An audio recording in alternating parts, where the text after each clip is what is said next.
Muy bien, entonces vamos a comenzar con el capítulo 5, ¿sí? Y ahí su libro hace algunas menciones interesantes, pero si leemos el primer parrafito que tenemos ahí, dice, la mayoría de los problemas de balance de materia del capítulo 4 podían resolverse del todo mediante la información que nos proporcionaba. Pero cuando estamos en la industria, pues los problemas son un poquito más complicados. A veces no tenemos tanta información para tratar de hacer nuestro balance de materia, ¿verdad? Los datos no los presentan de forma tan conveniente en la realidad, ¿sí? Entonces, antes de poder llevar a cabo un balance completo de materia, tenemos que analizar algunas condiciones o todas las condiciones que nos da el proceso, ¿sí? Y entonces, a su vez, muchas veces vamos a tener que echar de mano de relaciones adicionales entre las variables del sistema. Por ejemplo, nosotros podemos saber que tenemos un gas entrando al sistema, a nuestro sistema o nuestro proceso, y conocer la temperatura y la presión, pero no conocemos cuál es el flujo molar o el flujo volumétrico, ¿sí? Entonces hay relaciones de eso, como la ecuación de gas ideal que les mencioné, que podemos utilizar adicionalmente para que nos ayude a resolver el balance de masa. Hay algunos métodos que podemos utilizar para encontrar estos datos adicionales. Y aquí el libro menciona algunas cosas interesantes, como por ejemplo, si nosotros necesitáramos alguna propiedad física de una sustancia, por ejemplo, a lo mejor alguna densidad, alguna presión de vapor, solubilidad, capacidad calorífica, que son cosas que ustedes constantemente ven en fisicoquímica y las saben utilizar, pues es muy probable que, dado la vasta investigación que se tiene de diferentes componentes, es muy probable que ya esté publicado algo que a estas condiciones específicas tengamos algún volumen que ya se haya medido experimentalmente.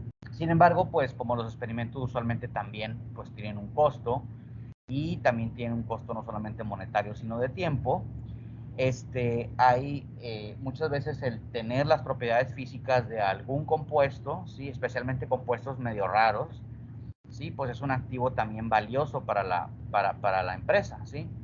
Entonces ha habido grandes contribuciones de diferentes autores que se han dedicado a hacer una recopilación extensa de todos estos datos que se han publicado, o muchos de ellos, y les llamamos manuales. Sí, me imagino que ustedes ya han utilizado anteriormente manuales. Uno de los manuales más famosos para los ingenieros químicos es el manual del Perry, ¿sí? Que también es uno de los más costosos. Y entonces en el manual del Perry nosotros podemos encontrar un montón de información para ingenieros, ¿sí? Inclusive hasta para calcular en sus semestres ya más avanzados, cuando calcular costos, que empiezan a hacer diseño de procesos, etcétera. Pero también una componente importante del manual del Perry o de cualquier manual de ingeniería química es las propiedades físico-químicas de los componentes, ¿sí? de diferentes compuestos y moléculas. Y bueno, hay otros manuales que podemos utilizar, como el CRC de química, base de datos TRC de química e ingeniería. Aquí están algunos de los, y aquí están las citas, ¿verdad? O el de propiedades físicas y termodinámicas de productos químicos de Dauber, ¿sí? Todos estos nosotros los podemos utilizar, ¿sí? Para encontrar distintas propiedades físicas de sustancias como las que se mencionan aquí. Un recurso adicional que tenemos nosotros para obtener estas propiedades físicas, si no contamos con un manual o no vienen en nuestro manual, ¿sí? Es hacer cálculos, ¿sí? Entonces, aquí hace una relación muy interesante. Len dice, el número de elementos atómicos es bastante pequeño, pues realmente nada más tenemos hasta ahorita los elementos de la tabla periódica, ¿sí? Pero la cantidad de especies y moléculas de interés para un ingeniero químico pues es mucho mayor, aunque no es infinita, ¿verdad? Las especies químicas, estos elementos de la tabla periódica, pues pueden combinarse de formas básicamente, pues no infinitas, pero muy vasto, ¿sí? Y desde luego, pues es imposible tabular los datos de propiedades físicas de todas las moléculas que podemos nosotros desarrollar, ¿sí? De hecho, hay una fracción muy pequeña comparado con todas las combinaciones que pudiéramos tener de elementos de la tabla periódica, de reportes de propiedades físicas de diferentes componentes, pero a su vez pues no utilizamos tantos compuestos, ¿verdad? Eh, en la industria o en la aplicabilidad, ¿sí? Sin embargo, cuando no contemos con estos datos o no tengamos a la mano un manual, ¿sí? Podemos nosotros desarrollar algunas correlaciones, ¿sí? Como el modelo de gas ideal que vamos a ver aquí, que son correlaciones empíricas que nos permiten a nosotros expresar propiedades físicas de una mezcla o de un componente molecular basado en sus componentes puros y la composición de la mezcla, ¿sí? Entonces, podemos usar diferentes modelos para estimar las propiedades físicas cuando no tengamos disponible un dato experimental proveniente, por ejemplo, de un manual. Entonces, la otra, si no queremos hacer cálculos o queremos ser un poco más precisos, pues la otra, el otro recurso que podemos utilizar es que si nosotros estamos en la industria y queremos desarrollar un proceso y ese proceso involucra un componente o una mezcla de componentes que nosotros queremos utilizar y no vienen datos bibliográficos o en el manual y no queremos hacer una aproximación, pues siempre podemos hacer una serie de mediciones a lo largo de las condiciones de presión, temperatura y volumen a las que vamos a manipular ese componente, ¿sí? Para nosotros tener datos mucho más precisos, ¿sí? Cuando no podemos encontrar información en la bibliografía y no queremos hacer esta aproximación con modelos que, este, que calculan estas variables, pero con cierto error, obviamente, no es preciso como lo experimental, ¿sí? Pues entonces podemos hacer una medición. Ahora, la densidad es la propiedad más importante de compuestos en un sistema. Y aunque no quiero decir la más importante, es fundamental conocerla, porque también si nosotros conocemos la densidad, nosotros podemos de ahí obtener muchas de las propiedades termodinámicas, como cambios entálpicos, como cambios entrópicos, como cambios, obviamente, en volumen al tener la densidad, ¿sí? Energía interna, etc. Entonces, la densidad de los fluidos del proceso es una propiedad que se requiere con frecuencia, ¿sí? Por ejemplo, imagínense, los ingenieros a menudo determinan las velocidades de flujo volumétrico de corrientes de proceso con flujómetros, pero necesitan conocer las velocidades de flujo másico o las velocidades de flujo molar para efectuar el balance de materia. Entonces, si tú tienes un flujómetro y tienes un flujo volumétrico, pero no conoces la densidad, pues no puedes conocer el flujo másico, ¿sí? Entonces, el factor que requerimos para hacer este cálculo del flujo molar o del flujo volumétrico es la densidad de esa corriente, ¿sí? Entonces, como les mencionaba, este capítulo ilustra el uso de las tablas de datos de líquidos. Vamos a ver también hasta la sección 5.2, donde cubrimos los gases ideales, ¿sí? Vamos a determinar densidades de líquidos, densidades de soluciones y densidades de gases, ¿sí? Y esta densidad de gases, vamos a ver un modelo para calcularlo, que es el modelo de gas ideal, ¿sí? En donde vamos a correlacionar el volumen con la temperatura y la presión.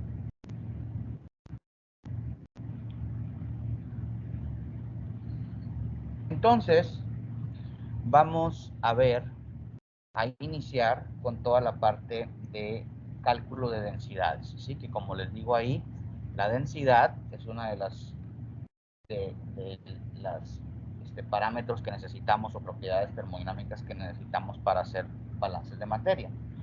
Entonces vamos a comenzar con las densidades de líquidos y de sólidos, ¿sí? La densidad, recuerden que nosotros la podemos representar con una ρ. Entonces, las densidades de líquidos y de sólidos, ¿sí? Los líquidos y los sólidos tienen una variación de su densidad con la temperatura y la presión. Sin embargo, esta variación, como les mencionaba ahorita, es poca. Imagínense ustedes que tienen agua líquida a cierta temperatura y se aumentan 50, 60 grados, ¿sí? Mientras no haya una transición o un cambio de fase a vapor, entonces el cambio de volumen realmente, pues, en muchas ocasiones lo podemos despreciar, ¿sí? Entonces, por ejemplo, si nosotros tuviéramos aquí un sistema en donde tenemos entrada de líquido, ¿sí?,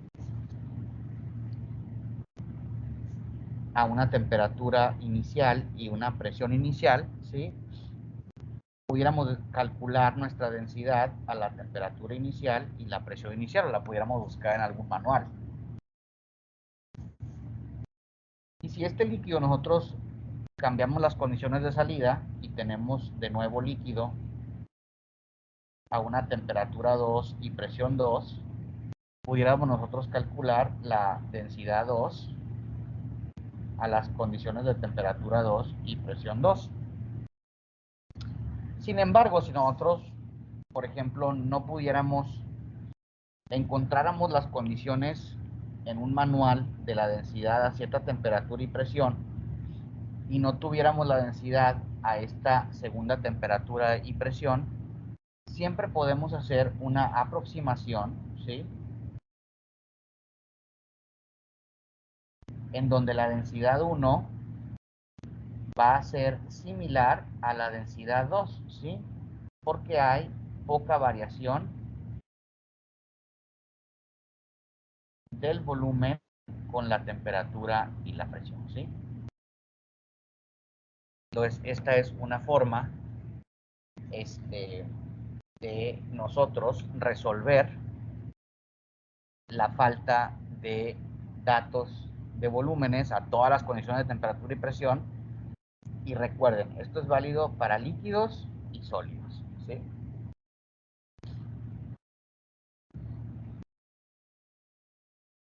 Esta misma aproximación es válida para lo que le llamamos fluidos incompresibles, ¿sí? Los fluidos incompresibles, ¿por qué se le llaman incompresibles? Porque son fluidos que, pues, es muy difícil de comprimir. Imagínense ustedes que quieren comprimir agua, ¿sí?, líquida.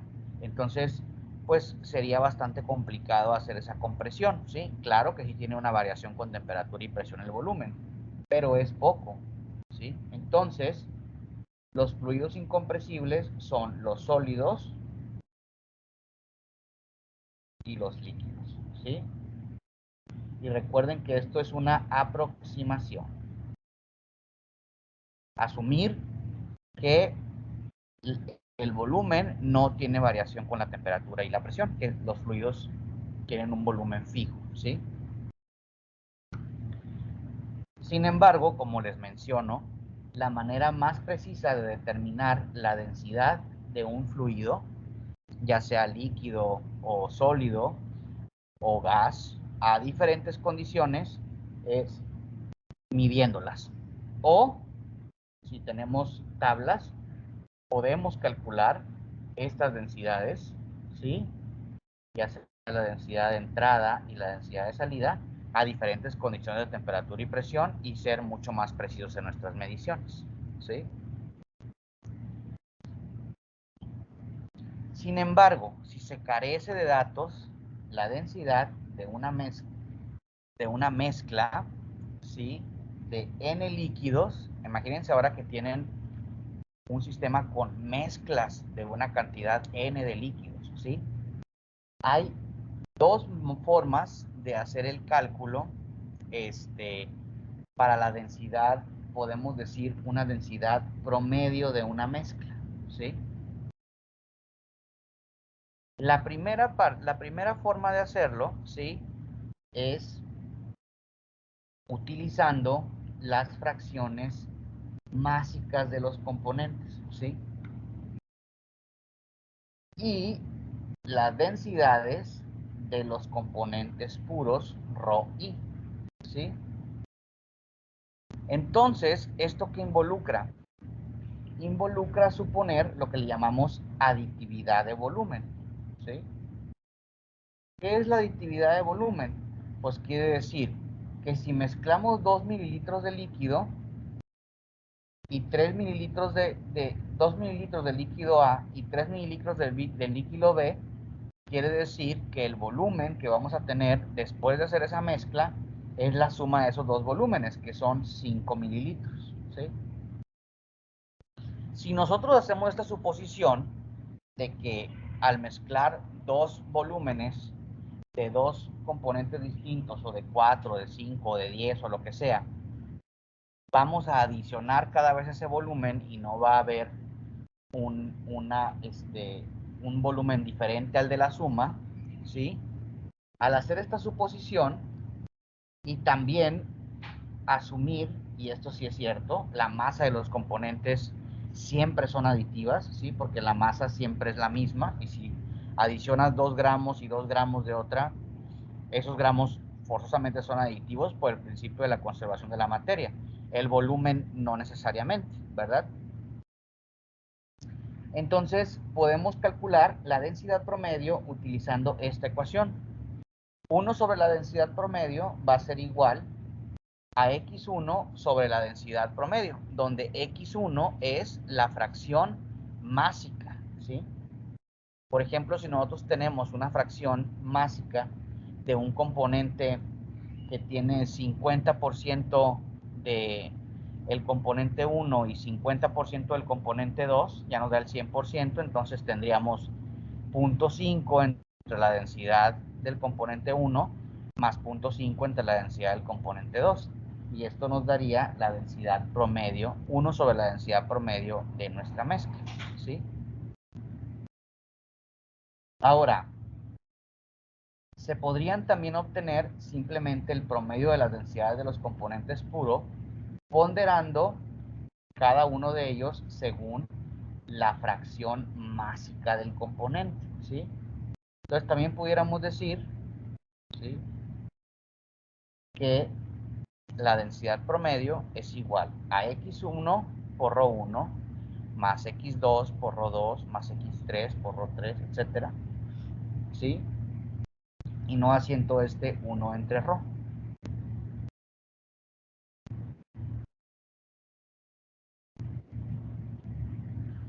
¿Sí? Entonces, al final de cuentas, si no tenemos un punto de referencia, pues podemos utilizar cualquiera de estas dos fórmulas, ¿sí?, para aproximar nuestra densidad promedio. Sin embargo, hay algunas condiciones en donde es mejor usar una sobre la otra, ¿sí? Entonces, por ejemplo, vamos a ver algunas situaciones en donde es mejor utilizar la ecuación 511 o la ecuación 512. Si vemos la siguiente gráfica, ¿sí? Por ejemplo, aquí podemos ver en esta figura 511, dice densidades experimentales y estimadas de mezclas por la ecuación 512 y 511. La 512 es el cuadrado y la 511 es el rombo. Y el valor experimental, que podemos decir que es el valor real, es el círculo negro, ¿sí? Y esos valores experimentales pues se tomaron del PERRI, ¿sí? Y esta es para una solución ácido sulfúrico agua, ¿sí?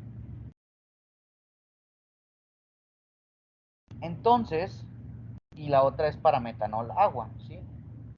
Entonces, como ustedes pueden ver, aquí podemos decir, bueno, por ejemplo, para el ácido sulfúrico agua, ¿sí?, podemos ver que la ecuación que más se aproxima, ¿sí?, es utilizando la ecuación 512, ¿sí? A ojo de buen cubero, ¿verdad? Porque la 511 pues empieza a tener, por ejemplo aquí empieza a tener ya cierta desviación, mucho más pronunciada que la desviación que tiene los cuadrados, que básicamente en cada una de las situaciones toca al, al valor experimental, ¿sí? Sin embargo, por ejemplo, para la mezcla etanol-agua, podemos ver que ambas ecuaciones son muy similares, ¿sí? Aunque pues seguimos viendo que en algunos casos, como en este caso de aquí, ¿sí? Tenemos una desviación con la ecuación 511 que no vemos con la ecuación 512. Con la 512 básicamente seguimos los valores experimentales, ¿sí? Entonces, es difícil saber, ¿sí? ¿Cuál aproximación es mejor? Al menos que tengamos estos datos y hagamos nosotros con una comparativa con los datos experimentales y luego cuando tú vas a hacer ya las aproximaciones, ¿sí? Entonces es difícil, pero también podemos ver que en ambos casos no tenemos una variación así muy pronunciada con las diferentes, ya sea que usemos la ecuación 1,2 o la ecuación 1,1, ¿sí? Sin embargo, hay algunos eh, tips que nos dan para usar la ecuación 1,2 o la ecuación 1,1, ¿sí? Entonces, ¿qué método conviene emplear? Entonces, la ecuación 5,1,1, o sea, hace esta ecuación de aquí, ¿sí?